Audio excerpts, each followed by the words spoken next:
So I installed this stereo in my camper. The stereo I chose is the Pioneer AVH-221EX. I like it. Got good Bluetooth, talk through the phone on it, play DVDs on my TV. The old stereo used to be here. I got this from Amazon from a cabinet door maker. And I had to stain it and polyurethane it. Installing a stereo on a camper, it doesn't necessarily have to be where an old stereo used to be. You can run wires or make provisions, but I got lucky and it makes it a lot easier. I already have the antenna hookup, and because there's an antenna on the roof, and I didn't need an adapter because it fitted just fine.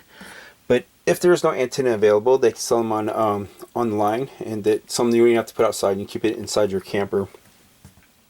The first thing I want to do is find out where my ground wire is and the accessory and the power wire coming from the stereo. And most of the time on aftermarket stereos, they're yellow, black, and red. But each stereo, some stereo may be different. The stereo should come with instructions and tell the colors of each wire. And I need to find a 12-volt connection inside the camper. And it cannot be a wire that's too small and overloaded with other wires. It has to be able to have everything, be able to handle everything that's hooked up to it. Because you could start a fire or overheat the wire. But a good selection is the slide. This is the button for the slide. Makes the slide go in and out on the side of the camper. I never use it unless I'm packing up and leaving, and I use it just for a few minutes. So there's no juice going through it, and it's a pretty big wire. And the other stereo was already wired to it. So I can take the accessory wire and the power wire and hook it to the same 12-volt connection as long as the wire is not overloaded. If not, you know, I could find several 12-volt connections, but in this one, they're both connected to the same 12-volt source, which comes from the button on the slide. And I run the power wire and the accessory wire through a fuse link. These are 10 amp fuses, so one for the accessory wire and also one for the power wire. And I also run the accessory wire through a switch. That way I can turn the stereo on and off with ease. It's sort of like your car ignition. You know, it's better than turning it off on the stereo. It's easier, and sometimes the stereos have to be reset. It makes it run smoother. And the ground wire, I have to find out where the ground wire is. And in a car, you can take to find a ground wire. You can connect it to any metal part that's touching the frame. You can get a ground that way. It's probably the same way in the camper. I don't know, I haven't tried it, but more than likely. But I didn't have to do that because there was already a ground wire back here from the old stereo. To find the ground wire and a 12-volt wire, you can use one of these and put it on the setting. You touch the black to your ground and the red to your power source, and you can put it on the right setting and find out where the 12-volt is.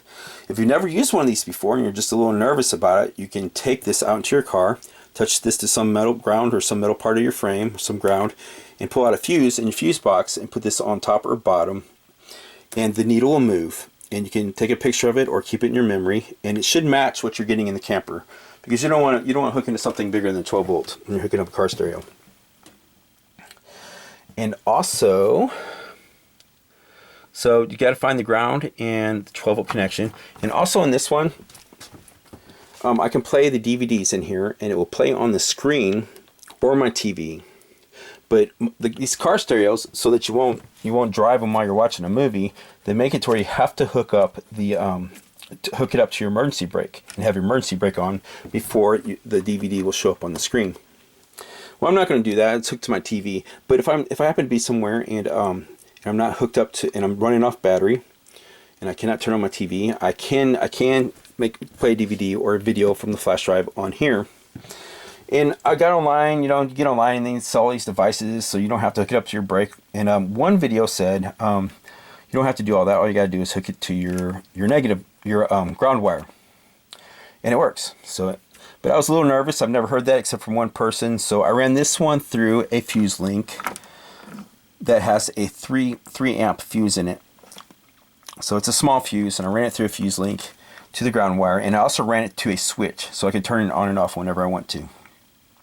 And in this camper, I had to I have 2 speakers in here in the ceiling and 2 speakers in the back. So there's 4 speakers already in here, but I added 4 more. And because, you know, the speakers that are in here, they sounded bad. I didn't have to add 4 more, but it really cannot take the full power if I were to turn it all the way up, which I probably won't. but when I get new speakers, they sound really good. I made speaker boxes, and I wanted to get speakers that didn't have anything less than 50 RMS. You know, so that's what they can handle well without sounding bad or anything. And you know, the peak power is like how much you can do it without really blowing the speaker.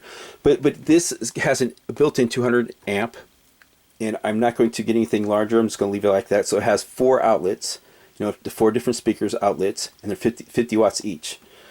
And I also made it. I wanted to I built the speaker boxes. Kids on there, and you can get online. There's a lot of people that make speaker boxes, videos on speaker boxes, and get an idea if you want to do that. But I want to make it where I can turn off any speaker I wanted to. And I put this under here, so it's down where the trash can goes. And when I do that, if I want to turn off any speaker I want, I have to hook it so I have good polarity. You know, polarity is important. You got to have the right negative, the right positive, negative to the right ones, and balanced out and everything. So I have to make it where I can turn off the positive and negative to each speaker. And 3 of these speakers share the same power source. 3 on this side and 3 on that side. In the back and 3 on this side, and 1 on each box. 3 speakers share the same power source. And so it's not going to it's going to lower the power of each speaker, but it doesn't sound bad. So so I made it to where I can turn off any speaker I want. And also I can turn it off in the back room and only have a speaker playing in here, vice versa, whatever. And one thing I did is that when I ran these wires and everything, and I'm running wires everywhere and they look the same, is to save myself a lot of trouble. Every time I ran a wire, I took a piece of paper and a clear tape, and I labeled the wire. Because I have all these speaker wires up there, they all look the same. Imagine trying to take them down to work on it or move them or anything. And you're trying to figure out, you know, which speaker wire is which and what goes where, to left, right, you know. And I kind of like having the left when the left's supposed to be playing, the right when right speaker when the right speaker is supposed to be playing. So I labeled everything to save myself a lot of trouble. And as for this part right here, I cut that out. Let's see, got the picture in here. Yeah, you can get ideas on how to make the speaker box. I mean the switch box. And here, this is just a food container, but it's kind of flimsy, so I put glue, popsicle sticks or craft sticks, and glue on the top and sides to make it sturdy. And then I used a Dremel tool, or Dremel tool, like that, and put this part on it, and use these bits. They look like drill bits, but actually you can cut wood with them. And I cut out the center of the piece of the wood.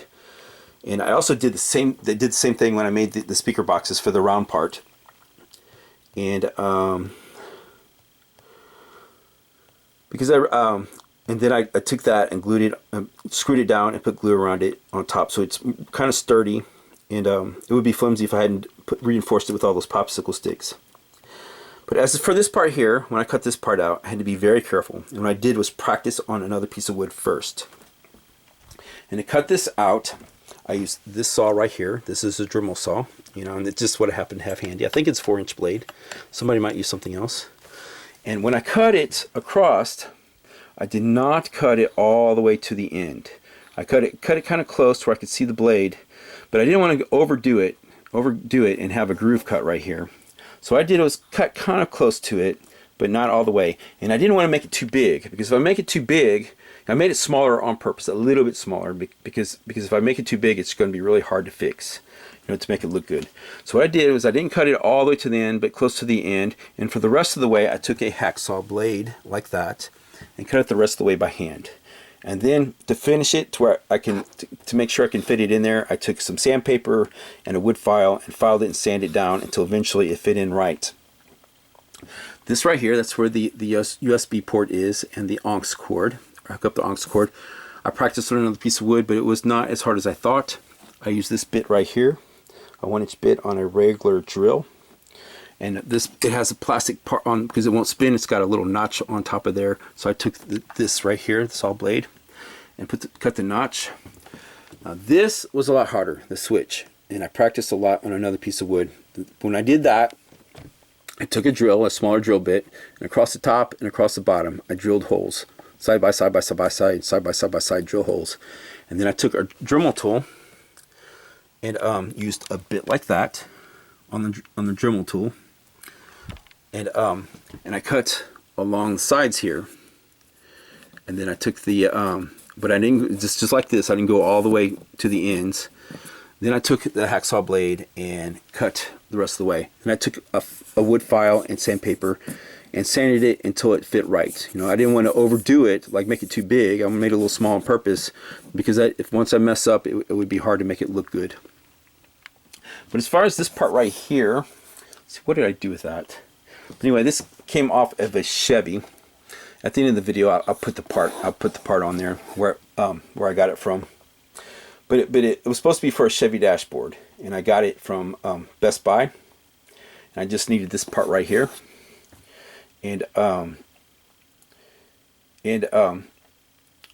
so if I didn't put that on there, you'll be able to see where the hole is, where I cut the hole. But in order to do that, I put the stereo face upside down, and if you can see these little gray spots right here on the ends, that is butyl tape. And the butyl tape is something like silly putty or Play-Doh, but it's real sticky. And I did that because down here on the top and the bottom of the stereo, there's a little gap there, and glue could seep through. But right here, it's pretty flat, you know, touching real well. And the butyl tape acts as a dam, and it keeps the glue from flowing into the other areas. So there's no glue on that face at all. But if I wouldn't have put the butyl tape there, it probably would have seeped through. So I wanted to be very careful, because once it goes through and starts drying, it would be really hard to fix, and it would look really bad. But anyway, for this part right here, I will put a description of the part number and the brand in case somebody wants to do it and use that. But anyway, that is how I installed the stereo, and I like it. It turned out well. Glad I got it.